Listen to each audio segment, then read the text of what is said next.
ईश्वर का सहारा। एक राजा था, उसके कोई पुत्र नहीं था। राजा बहुत दिनों से पुत्र की प्राप्ति के लिए आशा लगाए बैठा था, लेकिन पुत्र की प्राप्ति नहीं हुई। उसके सलाहकारों ने तांत्रिकों से सहयोग लेने को कहा।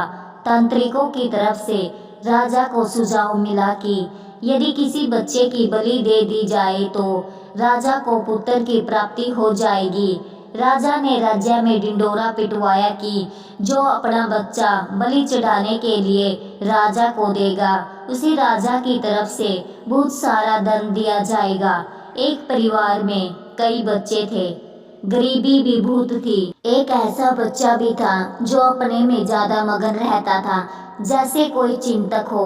कुछ मिला तो खा लिया, नहीं मिला तो चिंता नहीं। अत्यंत गरीब परिवार के लिए तो वह अनुपयोगी जैसा हो गया था, क्योंकि ऐसे परिवारों में आशा की जाती थी वह कुछ काम दाम करे और कुछ नहीं तो माता पिता का ही हाथ बटाए। पर वह तो बुद्धिमानों जैसे यत्न करता, ज्ञान की बातें करता। उसका परिवार उसको लेकर बड़ा निराश था।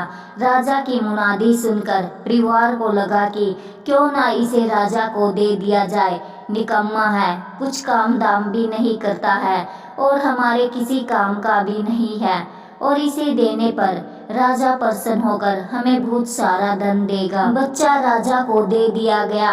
राजा ने बच्चे के बदले उसके परिवार को काफी धन दिया। राजा के तांत्रिकों द्वारा बच्चे की बलि देने की तैयारी हो गई। राजा को भी बुला लिया गया। बच्चे से पूछा गया कि तुम्हारी आखिरी इच्छा क्या है। ये बात राजा ने भी बच्चे से पूछी एवं तांत्रिकों ने भी बच्चे से पूछी। बच्चे ने कहा कि मेरे लिए रेत मंगा दिया जाए।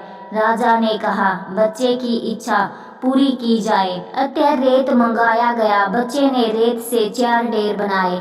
एक एक करके बच्चे ने 3 रेत के ढेरों को तोड़ दिया और चौथे के सामने हाथ जोड़कर बैठ गया और उसने राजा से कहा कि अब जो करना है आप लोग करें। यह सब देखकर तांत्रिक डर गया और उसने बच्चे से पूछा कि पहले यह बताओ कि ये तुमने क्या किया है।